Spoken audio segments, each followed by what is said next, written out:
So now we're going to talk about China for a minute. And when you start looking at, what is happening with China, Russia, India, Russia, China and India are going to remain firmly neutral. They don't have the ability to essentially sanction, not to say that they would, but like as we said in 2 weeks ago, when you look at China and Russia, there's about $100 billion worth of trade.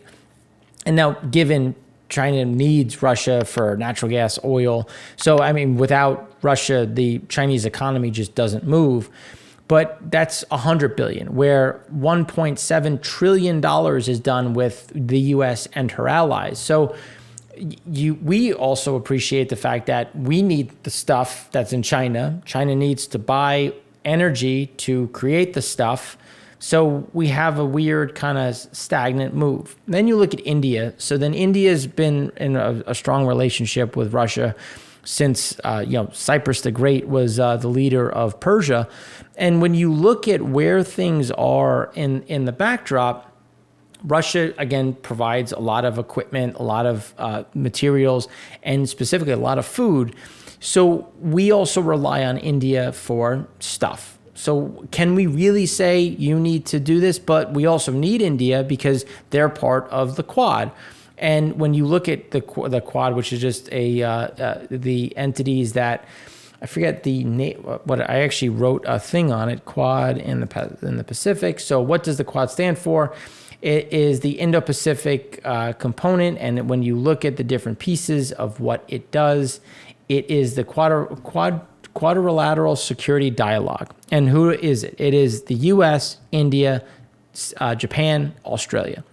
And it's all meant to kind of cordon off the expansion of China.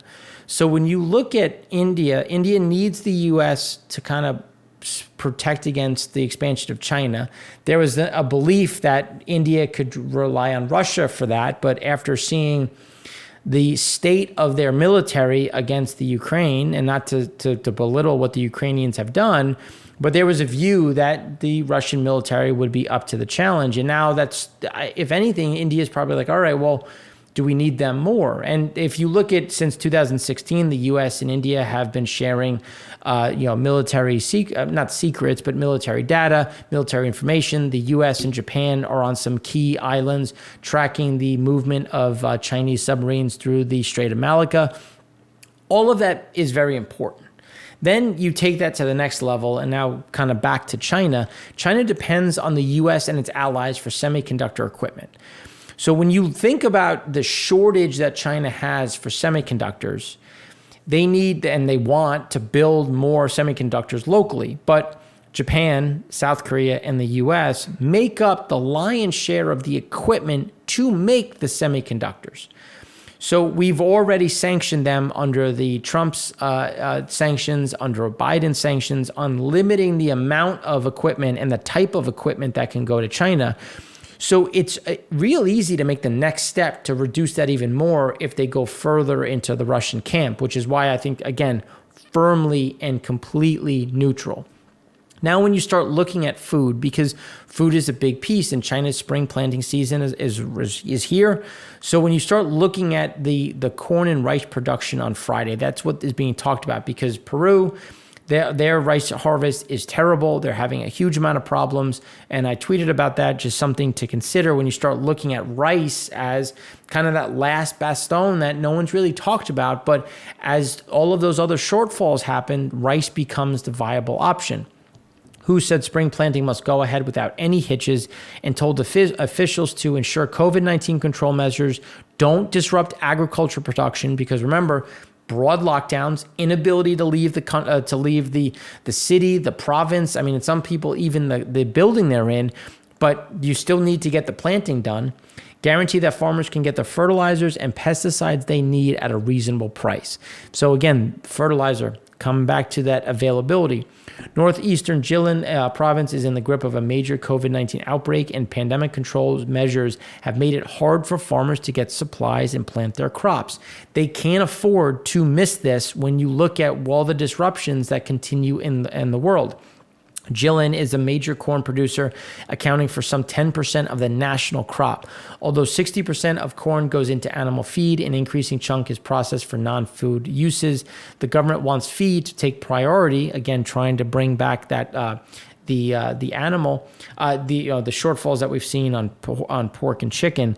It is necessary to strengthen regulation of demand from corn deep processing and strictly control the use of corn for fuel. Again, coming back to ethanol. Beijing directed the expansion of the industrial cornstarch, sugar, and ethanol processing sector to clear the glut of corn in state reserves between 2015 and 18. It worked. Those excess reserves are gone, but the processing industry is still there, and it's accounting for a rising share of corn demand. Again, taking food for fuel becomes a much bigger problem when you're running short on food. China's experiment with ethanol fuel is nearing its inevitable end. Food security is non-negotiable. Top leaders will do whatever it takes to guarantee that corn remains available at stable prices, because as we've been showing for the last several weeks, and we showed again 2 weeks ago, food is pivotal. And right now we're at above prices that we hit and for those that call it in the US, the Arab Spring was the peasant uprising. And this becomes a much bigger issue when we look going forward. So now when you start looking at, well, what normally happens post all of these different components. And as we've been talking for a long period of time, when you post the pandemic, food shortages, you have an increase in geopolitical instability. But what's the best way to put it? When you look at generational cycles, generational cycles don't stop. They continue to change. And one of the big ones is when you look at Taiwan and the independence and versus unification. So you can see since the 90s, it's been on a downward slope. And now it's at one of the lowest it's ever been. But people used to kind of be agnostic, but now people are less agnostic and more willing to fight for, as you can see here, almost 40% want independence. Before it was about 20%. 20% wanted independence, 60% said, I don't care, leave it as it is. But you're starting to see that pivot, and that's not a pivot that's going to go away very quickly due to generational cycles. And I think that's one of the bigger issues that we continue to see. But when you start looking at the issues, not only just in China, but also in Asia, you have the emerging market vulnerabilities. And China is a relative safe haven, but even that's coming into question when you start looking at high commodity prices and just underlying inflation. Because for me, I would drop the inflation into Brazil, South Africa, because it's getting costly to protect. And that's why we talk about the spread between PPI and CPI, which is at the biggest it's ever been, because the government is stepping in and essentially flattening out inflation and price and protecting them from factory gate prices. But most countries don't have that luxury, which is why you see these extenuating circumstances when you look at Thailand, Philippines, India, Turkey, to high commodity prices, specifically India, which is why as commodity prices ramp up, I mean, they're going to broach something closer to 7% inflation, which is a huge problem when you start thinking about spending and activity, which is why commodity prices become so important and Russia becomes so important to India. So again, these moving factors always are going to continue to lead to pressure points. And then when you start looking at investment and consumption is still lagging the recovery. So when you look at what's happening in China, and this is something that we've been talking about extensively when you look at consumption specifically. First, you had the dual circulation strategy. Then you had common prosperity. The problem is the Chinese government is saying the right things and is talking about doing them. But then when you look at where the dollars and physical money is actually flowing to, it's on the supply side. It's not going to the consumer, but to the corporations. So the view is that it goes to the corporations and then kind of flows down, but the corporations are in such dire straits that they're just hoarding that money, trying to fix their leverage while the consumer struggles. And that's when you see that continuous decline that remains when you're looking at those retail sales. Now, exports are also coming under pressure, as we've been talking about. Exports has been really the only bright spot, and that's the one that is, as that comes down, the ability to achieve growth comes under question, which is why the dual circulation strategy, which is produce in China, consume in China, again, circulating that, eliminating the need for exports to the level that they've been at, and have a more localized consumer is just not really coming to fruition the way they would have hoped. And that's coming under even more pressure with the market China service PMI expected at 49.7, coming in at 42. So obviously there's lockdowns because of the severity of the lockdowns due to, as everybody knows in the States, Omicron, where if you looked at somebody with Omicron, you got Omicron.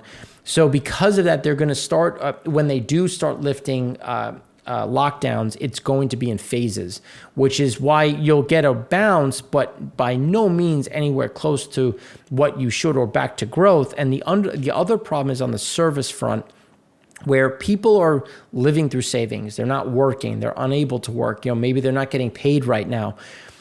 Again, eating into an already weak consumer. So consumption was already a problem. Employment was a problem pre-COVID. Now you throw this on top of it and you come to another problem. Then you look at manufacturing PMI, expected at 49.8, came at 49.5. Non-manufacturing PMI was expected at 50.3, came in at 48.4. The service sector, the non-manufacturing side, continues to be a problem.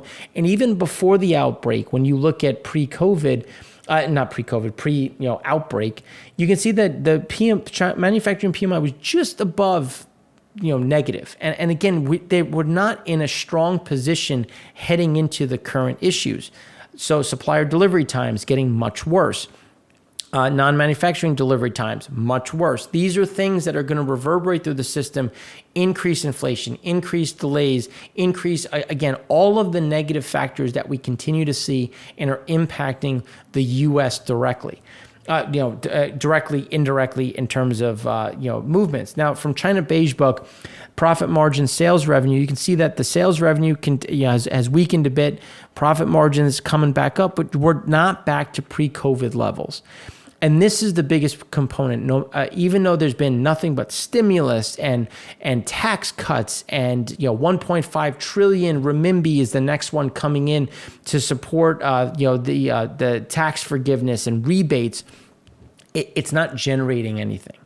And it's not making it's not getting worse, but it's also not getting better. And as we keep talking about the law of diminishing returns, the inability to generate growth becomes a much bigger problem.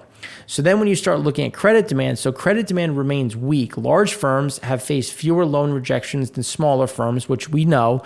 But look at the contraction. So credit demand is still not there, and it's because rates are so high. So even though when we start looking at credit in general, which is why we talk so much about credit impulses, not bouncing back, still being under pressure, we're just not seeing that bounce back and that growth.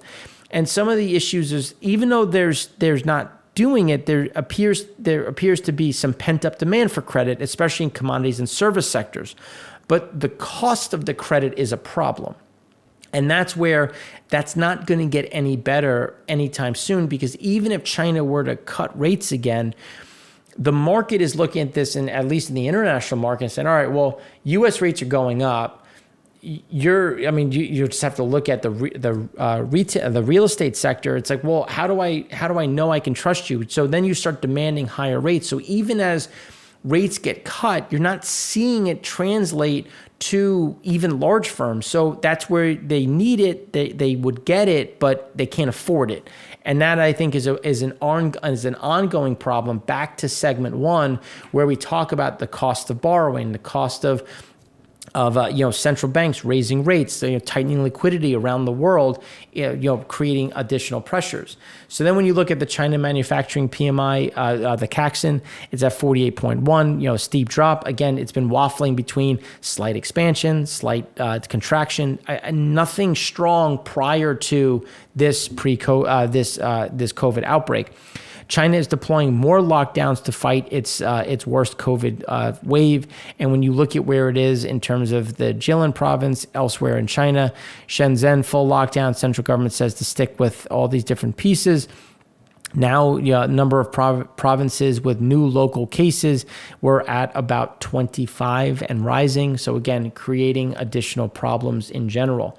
So then when you start looking at the Caxton manufacturing new orders, 45.4. Again, it was waffling before. Now it's firmly negative, leading indicator. China manufacturing PMI never went positive before this, and now it's firmly negative. Again, all of that is leading indicators showing where things are going to be and the problems that remain in the system. Now, when you look at the China new orders to inventories, it's 54. It was 54.7, now 49.1. This is a huge problem when you start looking at, how are things going to repair themselves? And this is the new order side continues to be the underlying problems and where we see that slowdown on an economic front. So then when you start looking at the spending spree, China oil majors continue to increase drilling, looking to create that energy security push, but where are they going to get the technology? Are they going to be able to deal with Russia? Are they going to be able to team up with Russia? How is the U.S. going to look at this because of IP stealing? And there's already been issues where, there's been claims that they have been stealing IP from Exxon. Are they willingly going to come in? Again, a lot of these underlying problems remain. So even though they're willing to spend, can they actually be successful? So then we start looking at, broadly speaking, S&P Global ASEAN Manufacturing PMI starting to roll over. We think that continues to get a bit worse, back to what we were talking about with inflation, the US dollar, and food. And then we start looking at India. So the 8 core industries, had their normal dip, still being strong for February. We think March is a bigger problem. And the reason why is when you look at India fiscal deficit, the fiscal deficit is at a record level, and this is compared to 2021 because they started out high and now it's starting again. So India's April-February fiscal deficit at 82.7% of full year target is a huge problem. When you look at the 10-year, when you look at typically Indian debt prices off the US 10-year, this is where we continue to see problems, and their spread is going to get even worse when you consider the fact that, your deficit's running at how much, inflation's doing what, industry is slowing, so you want debt for what yield, for what rate? And again, the cost of borrowing is only going to go up. On the Japanese front, Japan real household spending dropped to 98.9, continuing to slow, while South Korean CPI came in line with expectations, but you can see still moving to the highs. As India manufacturing PMI started to roll over, same with South Korea, as we continue to see a lot of these slowdowns. So next week, we're going to talk more about some of the intricacies as we get more data that's going to come out from these regions. But again, it just goes to show that China's not the saving grace. Asia's not the saving grace. And I think there's a lot of hope in the market that Asia is going to come to the rescue. And it's not to say that they're going to really pull us further down, but there's not enough stimulus there and spending to adjust that. Instead, they're going to pass on that inflation to us, making things a bit worse and especially putting more pressure into the global market. So that's what we have for you today. If you have any questions, you can find me on Twitter, in the comment section. So thanks again for watching. I'm Mark Rossano, founder and CEO of C6 Capital Holdings, coming to you from Primary Vision Network.